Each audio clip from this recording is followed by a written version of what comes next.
শিক্ষার্থীরা আসসালামু আলাইকুম। আমি ইবনুল। আজকে আমরা আলোচনা করব মুনাফা অর্জন ক্ষমতা অনুপাত বা মুনাফা উপার্জন ক্ষমতা অনুপাত।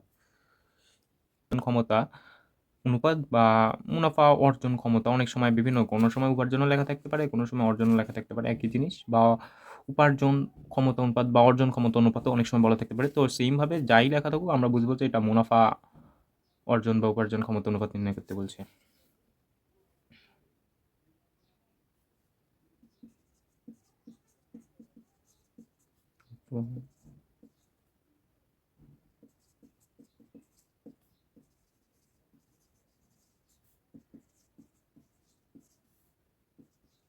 অনুপাত,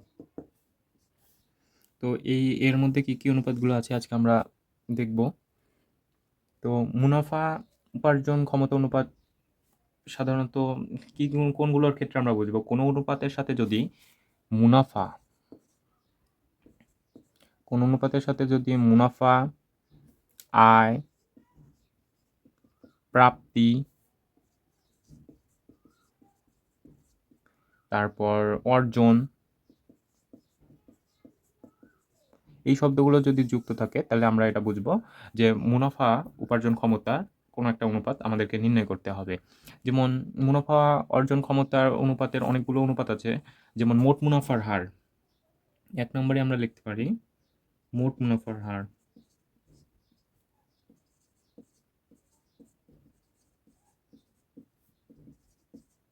মোট মুনাফার হারের সূত্রটা কিভাবে পাবো? মোট মুনাফার হারের নির্ণয় সূত্র হলো, উপরে থাকবে মোট মুনাফা, মোট মুনাফার হার বলেছে, মোট মুনাফা থাকলে উপরে থাকবে মোট মুনাফা,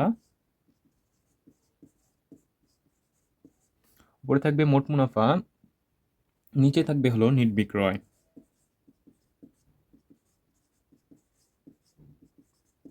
গুণ ১০০। এটাই মোট মুনাফার হার, মানে মোট মুনাফা ডিভাইডেড নিট বিক্রয় ইন্টু ১০০। নিট মুনাফা সেমভাবে যদি নিট মুনাফা বলে,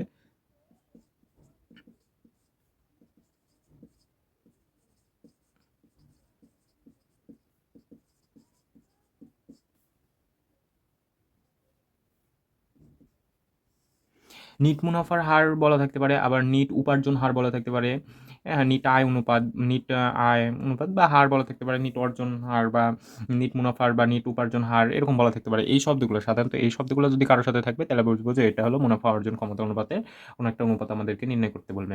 মোট বললে মোট মুনাফার হার, নিট বললে নিট মুনাফার হার।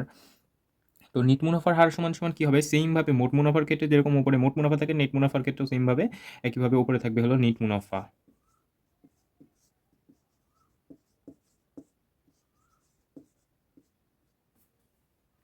আর নিচে থাকবে হলো নিট বিক্রয়। এই বিক্রয়টা আমরা মুনাফা কোথায় থেকে পাই? মুনাফাটা, মূল মুনাফা হয় কার উপর? মুনাফাটা হয় বিক্রয়ের উপর, নিট বিক্রয় বা বিক্রয়।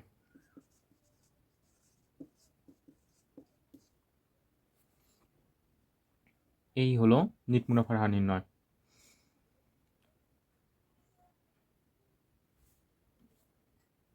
এরপর আরেকটা আছে সম্পদের ওপর মুনাফার হার, বা সম্পদের ওপর মুনাফার হার বললে কি? মুনাফার হার বলতে নিট মুনাফাকেই আমরা বুঝি। যদি কোনো জায়গায় মুনাফার হার বলা থাকে তাহলে আমরা ওটা ধরে নিব নিট মুনাফার কথা বলছে। তো সম্পদের ওপর মুনাফার হার, এটা কেমন হবে?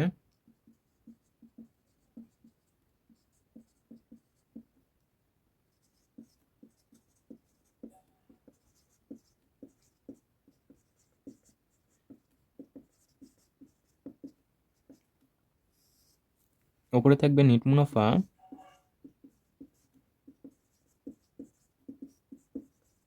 আর নিচে থাকবে হলো গড় মোট সম্পদ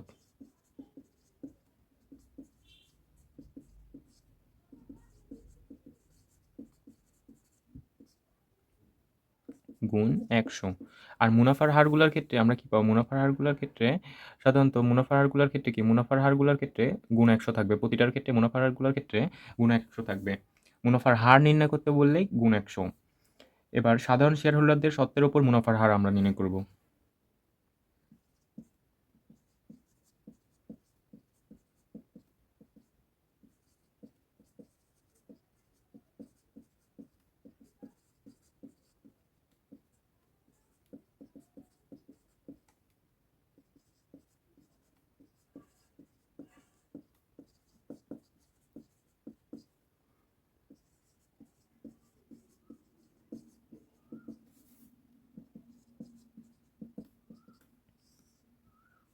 এই ক্ষেত্রে সাধারণ শেয়ার হোল্ডারদের স্বত্বের উপর মুনাফার হার নির্ণয় করার ক্ষেত্রে আমাদেরকে সর্বপ্রথম মনে রাখতে হবে নিট মুনাফা থেকে আগে অগ্রাধিকার শেয়ার লভ্যাংশ বা ঋণপত্রের হোল্ডারদের লভ্যাংশ যারা থাকে ডিবেঞ্চার হোল্ডারদের লভ্যাংশ আগে প্রদান করতে হবে। তারপর যেই মুনাফাটা থাকবে তারপর থেকে সাধারণ মানে যে মুনাফাটা থাকবে সেটাই সাধারণ শেয়ার হোল্ডাররা পাবে মূলত। এর জন্য আগে নিট মুনাফা থেকে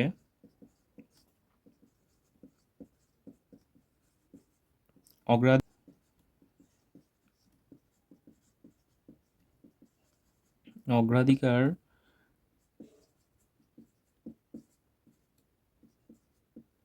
শেয়ার লভ্যাংশ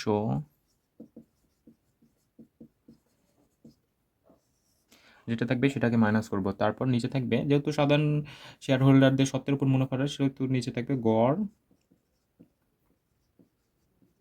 সাধারণ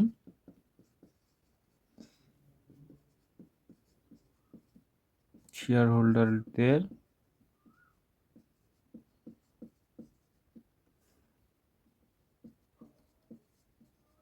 সত্ত্ব,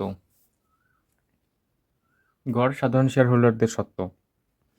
এটাই হলো সাধারণত এটা একটু বড় টাইপের সূত্র, সাধারণত এটা দিলে তখন এটা দেয় সাধারণত। তবে ছোটো খাটো অঙ্কগুলোর ক্ষেত্রে এটা দেয় না, কারণ এটা একটু বড় টাইপের সূত্র।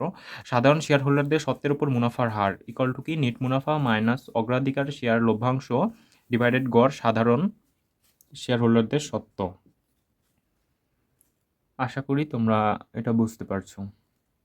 এরপরে আছে শেয়ার প্রতি আয় নির্ণয় করা। এটা মোস্ট ইম্পর্টেন্ট, শেয়ার প্রতি আয়, এবং এটা কম বেশি কোনো না কোনো ভার্সিটিতে আসেই যে শেয়ার প্রতি আয় বা আর্নিং পার শেয়ার ইপিএস এর মান নির্ণয় করো। শেয়ার প্রতি আয়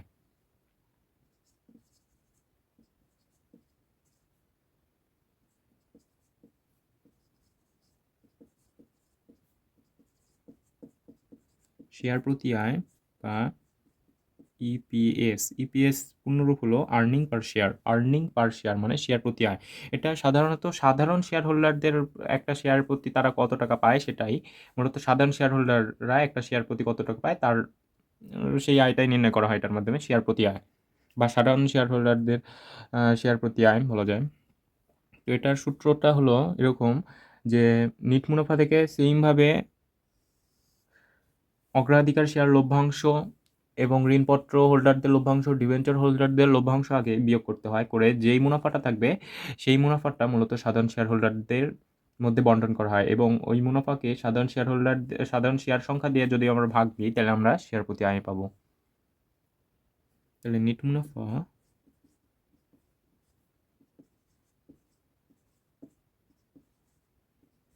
মাইনাস অগ্রাধিকার, সংক্ষেপে লিখলাম অগ্রাধিকার শেয়ার লভ্যাংশ।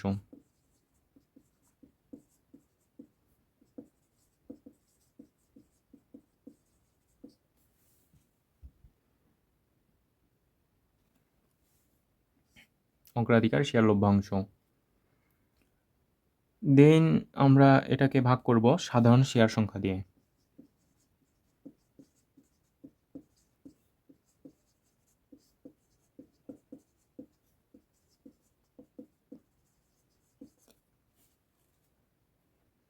তাহলে শেয়ার প্রতি আয় বা ইপিএস আর্নিং পার শেয়ারের সূত্রটা কি নিট মুনাফা মাইনাস অগ্রাধিকার শেয়ার লভ্যাংশ ডিভাইডেড সাধারণ শেয়ার সংখ্যা। সাধারণ মানে নিট মুনাফা থেকে অন্যান্য শেয়ার হোল্ডারদেরকে যা মুনাফা প্রদান করা হয় সেটা করার পর যে মুনাফাটা থাকবে সেখান থেকে সেই মুনাফাকে যদি আমরা সাধারণ শেয়ার সংখ্যা দিয়ে ভাগ দিই তাহলেই একটা শেয়ার প্রতি কত টাকা আয় বা শেয়ার প্রতি আয় একজন সাধারণ শেয়ার হোল্ডার একটা শেয়ার প্রতি কত টাকা সে আয় পাবে বা কত টাকা পাবে এটা আমরা পাবো। এটা অনেক সময় ইংরেজিতেও লেখা থাকে যে আর্নিং পার শেয়ার বা ইপিএস। তাহলে এই সূত্র খুবই ইম্পর্টেন্ট একটা সূত্র এটা। এরপর আমরা আছে পরিশোধিত আয়ের অনুপাত বা পে আউট রেশিও, অনেক গুরুত্বপূর্ণ এবং এটা প্রতিটা মানে প্রতি বছরই কোনো না কোনো জায়গায় আসে, কোনো ভার্সিটিতে আসেই যে পরিশোধিত আয়ের অনুপাত নির্ণয় করো বা পে আউট রেশিও।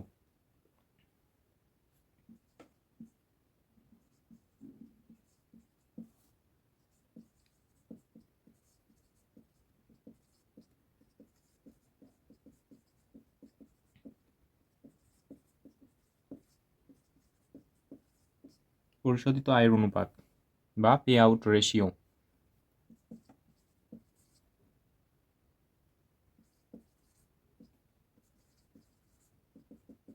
পরিশোধিত আয়ের অনুপাত বা পে আউট রেশিও, এটার নির্ণয় সূত্রটা কি? পরিশোধিত আয়ের অনুপাত পে আউট রেশিও, এটা নির্ণয় সূত্র হলো নগদ লভ্যাংশ ডিভাইডেড নেট মুনাফা। নগদ লভ্যাংশ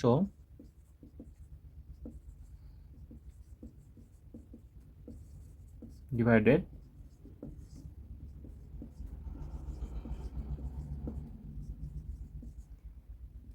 নিট মুনাফা, যে নিট মুনাফার যে অংশটুকু নগদ লভ্যাংশ বা লভ্যাংশ আকারে প্রদান করা হয় বা পরিশোধ করা হয়, সেটা কতটুকু, এই অনুপাতটা কত, এটাই মূলত এখানে বোঝানো হয় যে পরিশোধিত আয়ের অনুপাত কত, মানে লভ্যাংশ কতটুকু, আয়ের ওপর কতটুকু লভ্যাংশ পরিশোধ করা হয়েছে, আয়ের ওপর মুনাফার ওপর লভ্যাংশ কতটুকু পরিশোধ করা হয়েছে, এই অনুপাতটা কত। এই জন্যই আয়টা নিট মুনাফাটা নিচে এবং ওপরে নগদ লভ্যাংশ, যে নিট মুনাফার কতটুকু নগদ লভ্যাংশ আগে হিসেবে পরিশোধ করা হয়েছে, এটাই অনুপাতের মাধ্যমে নির্ণয় করা হয়। পরিশোধিত আয়ের অনুপাত বা pay out ratio equal to কি? নগদ লভ্যাংশ ডিভাইডেড নিট মুনাফা, নগদ লভ্যাংশ ডিভাইডেড নিট মুনাফা।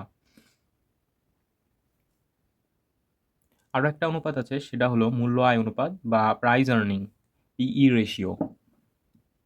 এটা অতটা গুরুত্বপূর্ণ না। মূল্য আয় অনুপাত,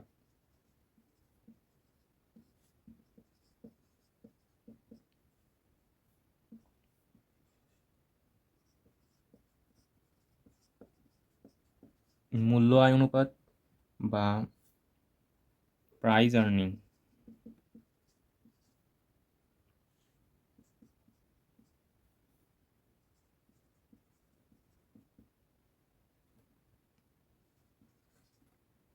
মূল্য আয় অনুপাত বা প্রাইস আর্নিং।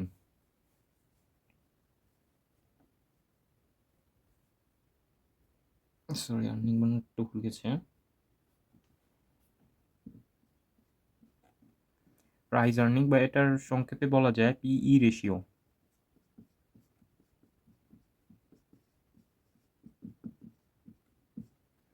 তো এর সূত্রটা কি? এর সূত্রটা হলো মূলত শেয়ার প্রতি আয় আর শেয়ার প্রতি বাজার মূল্য দ্বারা এই দুইটা নির্ণয় করা হয়, শেয়ার প্রতি আয় এবং শেয়ার প্রতি বাজার মূল্য।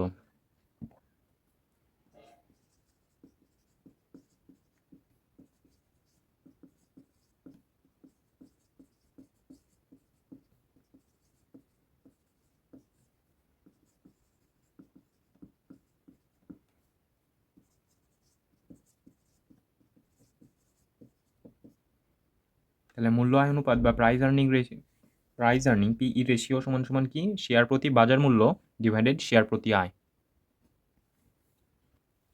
তো আজকে মূলত আমরা শিখলাম এই মুনাফা অর্জন বা মুনাফা উপার্জন ক্ষমতা অনুপাতের কী কী অনুপাত আছে, এগুলো আরেকবার আমরা একটু চিন্তা করি। মোট মুনাফার হার, নিট মুনাফার হার, সাধারণ শেয়ার হোল্ডারদের স্বত্বের উপর মুনাফার হার,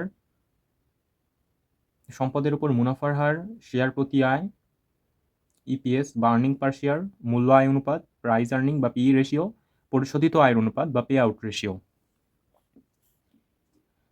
এগুলো আমরা আজকে শিখলাম। তো আজকে এই পর্যন্তই। আশা করি সবাই বুঝতে পারছো ভালো করে। যদি কোনো সমস্যা থাকে অবশ্যই কমেন্টে জানাবেন আপনারা। তো এখানে শেষ করছি আজকের ভিডিও। আসসালামু আলাইকুম।